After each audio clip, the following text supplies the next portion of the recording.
Hi everyone. పవిత్రానాయ సాధూనాం వినాశాయ దుష్కృతాం ధర్మ సంస్థాపనార్థాయం సంభవామి యుగే నది. కృష్ణుడు భగవద్గీతలో చెప్పిన మాటలు ఇవి. అంటే ప్రతి యుగంలోనూ దుష్ట శిక్షణ కోసం శిష్ట రక్షణ కోసం భగవంతుడు అవతరిస్తూనే ఉంటాడు అని చెప్పేసి చెప్పిన మాటలు. దీన్ని మనం భాగవతాల్లో దశావతారాలుగా చెప్పుకుంటూ ఉంటాం. సమన్వి, నీకు దశావతారాల గురించి తెలుసా? దశావతారంలో మొదటి అవతారం ఏంటి? మత్స్యావతారం. సో మత్స్యావతారం గురించి నీకేం తెలుసు? భగవంతుడు మత్స్యావతారంలో ఒక మనము సాధు అంటాం కదా, సాధుకి దొరికేటట్టు వెళ్ళాడు భగవంతుడు. ఎలా దొరికాడు? నదిలో. ఓకే, అప్పుడు ఏం చేశాడు? అప్పుడు ఆ సాధుకి అది భగవంతుడు చేపలాగా దొరికాడు కదా. దొరికినప్పుడు ఆ సాధు ఒక బిందెలో వేస్తాడు ఆ చేపని. ఆ చేప బిందెంత అయిపోయింది. తర్వాత ఏమైంది? ఆ సాధు మళ్ళీ బిందెంత అయిపోయిందని ఒక ఏమంటాం మనం పెద్ద పాండ్ వేస్తాడు. ఆ చేప పాండ్ అంత అయిపోయింది. మళ్ళీ ఆ చేప పాండ్ ఎంత అయిపోయిందని రివర్ దగ్గర వేస్తాడు. ఆ చేప రివర్ ఎంత అయిపోయింది. అంత పెద్దగా అయిందా? ఓకే, దెన్ అది ఎలాగా? అప్పుడు ఆ సాధువుకి డౌట్ రాలేదా? సంథింగ్ ఈజ్ ఫిషీ అని. ఏదో సాధుకి డౌట్ వచ్చింది ఏదో అయిందని. అప్పుడు ఒకసారి ట్రై చేశాడు, ఆ చేపతో మాట్లాడితే మనతో మాట్లాడేది కదా అని. సాధుకి అప్పుడే అర్థమైపోయింది అది నార్మల్ చేప కాదు, విష్ణుమాయ అని. అప్పుడే ఆ సాధు ఎవరో కాదు, సత్యవ్రతుడు. సో దీని గురించి సమన్వికి ఒక శ్లోకం కూడా, ఒక సాంగ్ కూడా తెలుసు. Samanvi, can you sing the song for us? చెలియలి కట్టను తెంచుకుని విలయము విజృంభించులని ధర్మ మూలమే మర్చిన జగతి యుగాంతమెదురై ముంచునని సత్యోవ్రతులకు సాక్షాత్కరించి సృష్టి రక్షణకు చేయు ద్రోహణ చూపిన మత్యం కాలగతిని సవరించిన సాక్ష్యం. సో దానికి మీనింగ్ తెలుసా నీకు? No. Do you know it? Yeah, of course. Can you explain it for me? Definitely. Thanks. Okay.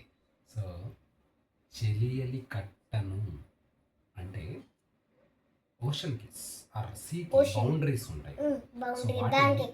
చెలియలి కట్ట అంటారు. చెలియలి కట్టను తెంచుకొని విలయం. ఎవరు? విలయం అంటే tsunami, water, full heavy water. విలయము విజృంభించునని. ఎస్, విజృంభించు. ఇదంతా ఇప్పుడు నాకు ఇది సాంగ్ లాగా ఉంది కదా, నార్మల్గా మొత్తం ఎక్స్ప్లెయిన్ చేసి అదంతా కలిపి చెప్పగలుగుతావా? That is what I am trying to explain. So ఈ చెలియలి కట్టను తెంచుకొని విలయం విజృంభించునని అంటే ఎప్పుడు ఇలా జరుగుతుంది? ధర్మ మూలమే మరచిన జగతిని. మనుషులందరూ ధర్మాన్ని మర్చిపోయి ఏం చెయ్యాలో అది చేయకుండా, ఏం చేయకూడదో అవి చేస్తూ ధర్మ మూలమే మరచిన జగతిని యుగాంతం ఎదురై ముంచునని. అంటే యుగాంతం అయిపోయేలాగా, అంటే అందరు మనుషులు అయిపోయేలాగా. కల్కి మూవీలో చాలా తక్కువ మంది అయిపోతూ ఉంటారు, అలాగ మొత్తం యుగాంతం అంతమైపోయింది. నేను చిన్నప్పుడు 2012 అని చెప్పేసి ఒక మూవీ వచ్చింది. ఆ మూవీలో కూడా సేమ్ కాన్సెప్ట్, మొత్తం యుగాంతం జరిగిపోతుంది అని చెప్పేసి. దాన్ని ఇంగ్లీష్లో డూమ్స్డే అని కూడా అంటారు. యా, అలాంటి ఒక సిచ్యువేషన్ వస్తుంది. ఎందుకు వస్తుంది? మనుషులందరూ ధర్మాన్ని మరచిపోయినప్పుడు. ధర్మ మూలమే మరచిన జగతిని యుగాంతం ఎదురై ముంచున్నారు. ఇదంతా ఎవరికి చెప్పారు? విష్ణు సత్యవ్రతునకు సాక్షాత్కరించి. సత్యవ్రతుడు అనే సత్యవ్రతుడే డైరెక్ట్ గా చెప్పాడు ఇదంతా. సత్యవ్రతునికి విష్ణు గారు చెప్పారు. విష్ణు చెప్పారు ఏమని? నావగ త్రోవను చూపిన మధ్యం కాలగతిని సవరించిన సాక్ష్యం.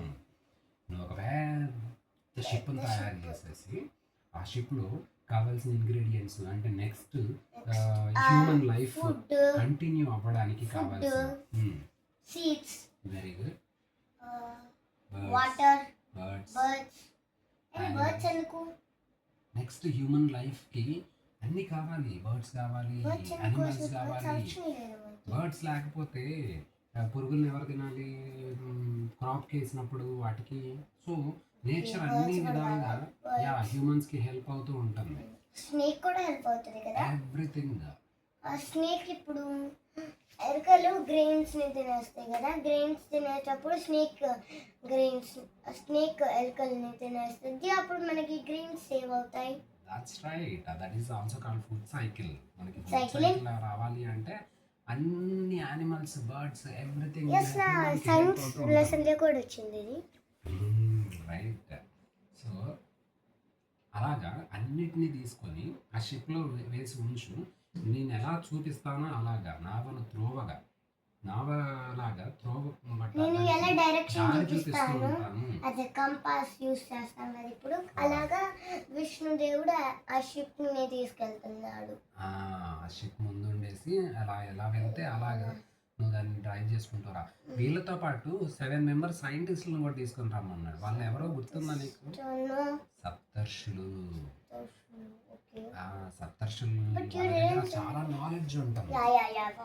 అండ్ ఇప్పుడు భూమి మీద ఉన్న బుక్స్, చాలా నాలెడ్జ్ ఓరియంటెడ్ బుక్స్ని కూడా ఆ షిప్లో వేసేసి అన్నిటిని తీసుకెళ్ళి ఒక నేను చెప్పిన ప్లేస్ తీసుకొని రమ్మని చెప్పేసి చెప్తాడు విష్ణు. సేఫ్ అయిన ప్లేస్. ఎస్, అదే మనకి తెలిసిన మత్స్యావతారం.